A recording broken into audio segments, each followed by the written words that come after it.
आजा संडास दिखाता हूँ। गद्दार कौन है, ये देश के आपका दर्शक को जानना चाहिए।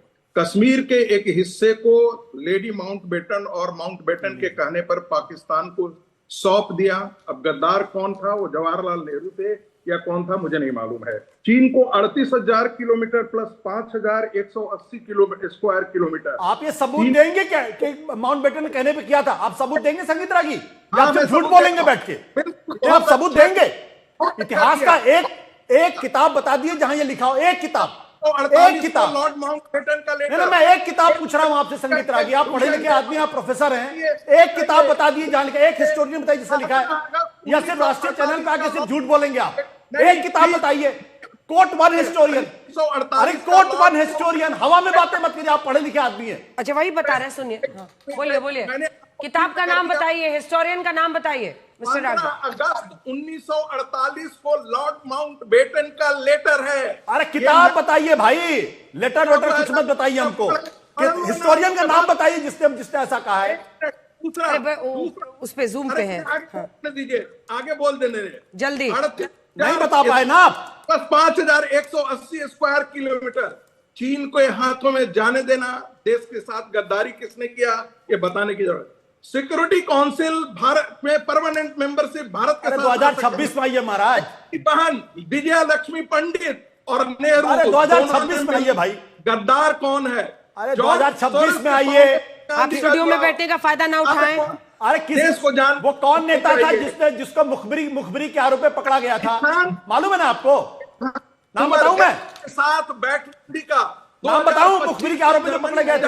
जूम पे उनकी आवाज भारत विरोधी देश को पता होना चाहिए कि गद्दार कौन है। उन लोगों के साथ चाइना के साथ एमओयू साइन करना 2008 के अंदर, और वो भी कॉन्फिडेंशियल। चाइना के साथ झूला कौन झुला रहा था? गद्दारी कौन झूला कौन झुला रहा था? एक मिनट रुक जाओ, तुमने तो हमसे। अरे भाई झूला कौन झुला रहा था उनको? अरे भाई मित्र हमसे पूछ रहे थे ना कि लेटर। अरे मैं पूछ रहा हूं आपसे, कौन झूला झुला रहा था? 1948 को लॉर्ड माउंटबेटन ने पत्र लिखा नेहरू को कि मेरे दिखाइए, आप लोग झूठ बोलने में एक्सपर्ट है। अरे भाई नेशनल आर्काइव, यदि झूठ बोलता हूं तो अरे भाई दिखाइए ना चिट्ठी मुझे। करता हूं मैं, टेलीविजन पर आना बंद कर दूंगा। अभी मजा आएगा ना भिड़ो। भाषा का स्तर इतना नीचे गिर चुका है, कोई पार्टी उससे छूती नहीं। अगर संसद के पटल वगैरह किसी मुस्लिम सांसद अगर कटुआ बोला जा सकता है, माफ करिएगा मैं शब्द का इस्तेमाल कर रहा हूं ना, माफ, बट ये बोलना चाहिए। और उसके उस सांसद के खिलाफ भारतीय जनता पार्टी ने कोई कार्रवाई नहीं की है, तो फिर कुछ भी नहीं कह सकते। अब मैं ऑयल बॉन्ड की बात हो रही, कितना ऑयल बॉन्ड का टोटल कितना था? 3,23,000 करोड़, इतना ही था ना, जिसे प्रिंसिपल अमाउंट कितना था?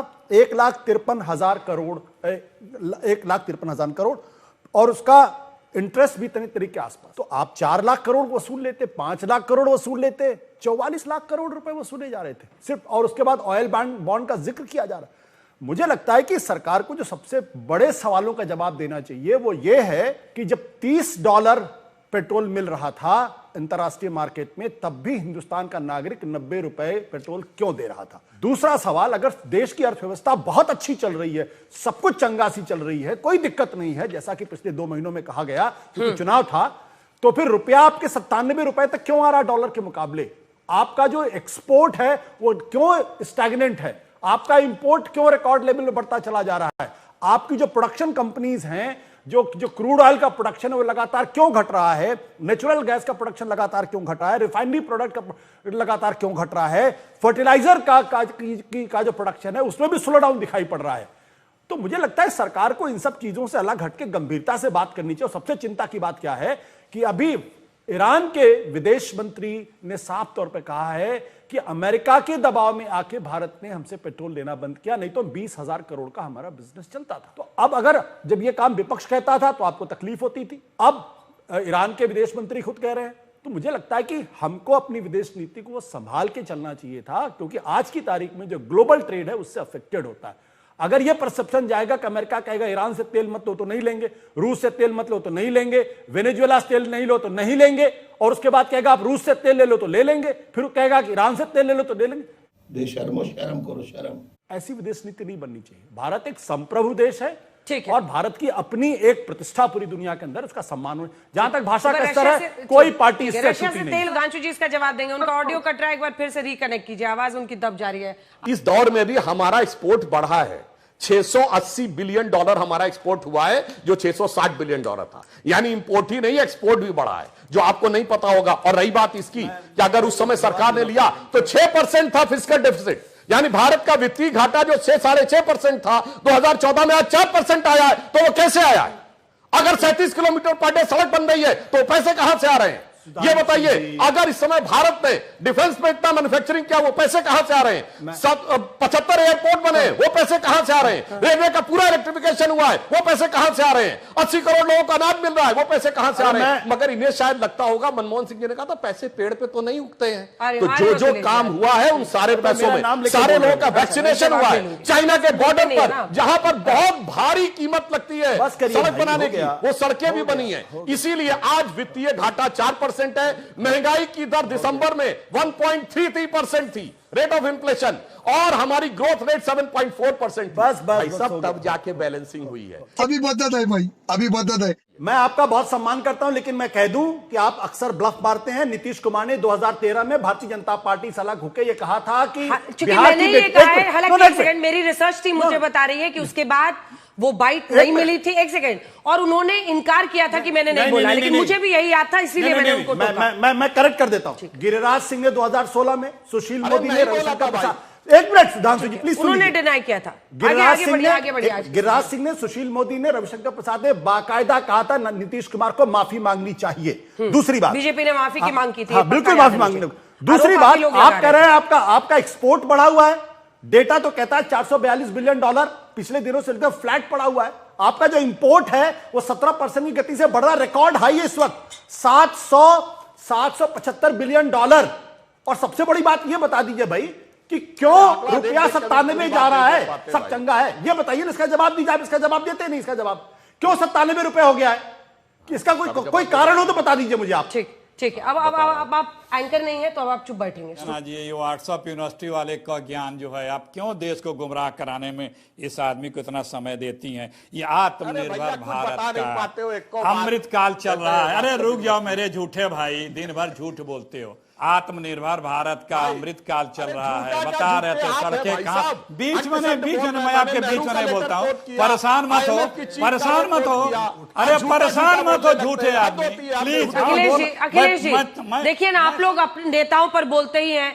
मेरे शो में मैंने तो नहीं देखा कि आपको सुधांशु जी ने झूठे या कुछ भी कहा हो। थोड़ा एक दूसरे का सम्मान करना सीखिए प्लीज। सुनिए, डिफेंड मत करिए।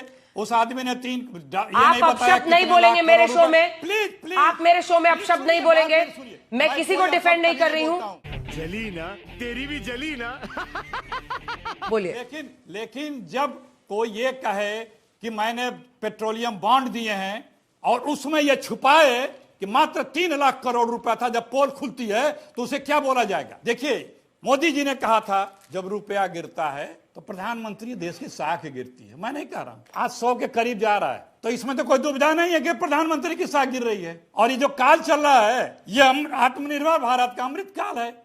ये गिना रहे थे सुधांशु जी, ये बनाया, सड़क बनाया, वो बनाया। 230 लाख करोड़ रुपया कर्जा कहां गया? किसने लिया? किस काम के लिए लिया? 10 वर्षों में आपने 190 लाख करोड़ रुपया कर्जा लिया और 35 किलोमीटर पर डे सड़क बना रहे हो। जिस दिन गडकरी जी आए थे, तुरंत उन्होंने पहला जियो जारी किया था कि अगर 6 लेन सड़क, जो 6 लेन की सड़क एक साथ बन रही है तो 1 किलोमीटर गिना जाता था। उन्होंने कह दिया ये 6 किलोमीटर गिना जाएगा। ये किस मंत्रालय ने जारी किया था? आप लोग। इसी विदेश उप मंत्री अमेरिका का दिल्ली में बोल के जाता है कि भारत को हम मजबूत नहीं होने देंगे, चीन वाली गलती नहीं करेंगे। मुंह में दही जमा था राष्ट्रभक्तों को। मैं अभी आगरा नहीं जा रहा हूं कि किसके गवाही पे आगरा में सजा हुई थी फ्रीडम फाइटरों को, पता कर लेना।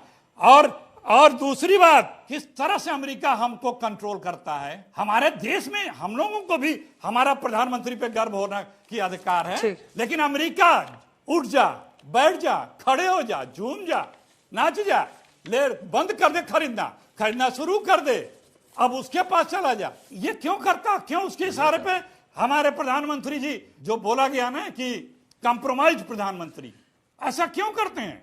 भारत क्या किसी से कमजोर राष्ट्र है? उस पे से आप देश भर का ज्ञान बघारेंगे? ये सब चीजें बंद करिए। आप देश के साथ रहिए, आप देश के साथ वफादारी करिए।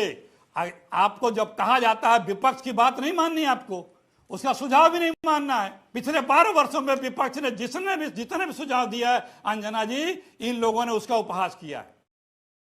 बेचारे भूल गए होंगे, टेंशन बहुत है ना, उसको गंभीरता से नहीं लिया। वो जीएसटी से शुरू करिए, नोटबंदी से लेकर लॉकडाउन से लेकर के, और ये पश्चिम एशिया के संकट तक एकदम स्पेसिफिक तरीके से राहुल जी और विपक्ष ने बताया है, और हर मौके पे साथ खड़ा रहा है। जब ये हमला हुआ था, हमने स्ट्राइक किया था, उस वक्त सबसे पहले विपक्ष ने, राहुल गांधी ने, विपक्ष ने कहा आइए हम आपके साथ हैं। ऑल पार्टी मीट में मोदी जी चले गए, नहीं आए, चले गए बिहार भाषण करने। सबसे ज्यादा मजबूती से देश के मुद्दे पर चट्टान के साथ विपक्ष खड़ा रहा है। संगीत रागी जी जल्दी से कमेंट। आप शब्दों के साथ अंजना जी मुझे नहीं मालूम है कि आशुतोष कहां से डेटा लेकर के आते हैं। मैं गवर्नमेंट ऑफ इंडिया के रिकॉर्ड में बात कर रहा हूं। एक्सपोर्ट 2020-21 से लेकर के अब तक हमेशा अपराइज रहा है, ग्रोथ रहा है, मर्चेंडाइज सेक्टर में भी और सर्विस सेक्टर के अंदर भी। पता नहीं ये भाई साहब कौन सा कांग्रेस के दफ्तर से लाते हैं या जॉर्ज सोरेस के आजकल दफ्तर से ये भी आना शुरू है। मैं तो government of India, ministry of commerce के डेटा को कोट कर रहा हूं, उसके अलावा और कुछ नहीं कर रहा हूं। यदि मिनिस्ट्री पर विश्वास नहीं है तो फिर कोई बात नहीं है, लेकिन हर बात का मजाक में उड़ा देना कि आप गलत बोल रहे हैं सोर्स से। अरे मैंने तो कहा था आपको कि 15 अगस्त 1948 का लॉर्ड माउंटबेटन का लेटर पढ़ लो, फिर पता लगेगा कि नेहरू ने कैसी गद्दारी की थी। फिर पता लगेगा कि उस समय किसके सलाह पर उन्होंने युद्ध जो है यूनाइटेड नेशन सिक्योरिटी काउंसिल में पूरा करेंगे फिर। चुप, अभी चुप। 26 का ही डेटा बोल रहा हूँ भाई, एक्सपोर्ट इंपोर्ट का डेटा 26 का ही बोल रहा हूँ। वैसे ही मुझे आवाज थरथरा के आ रही है।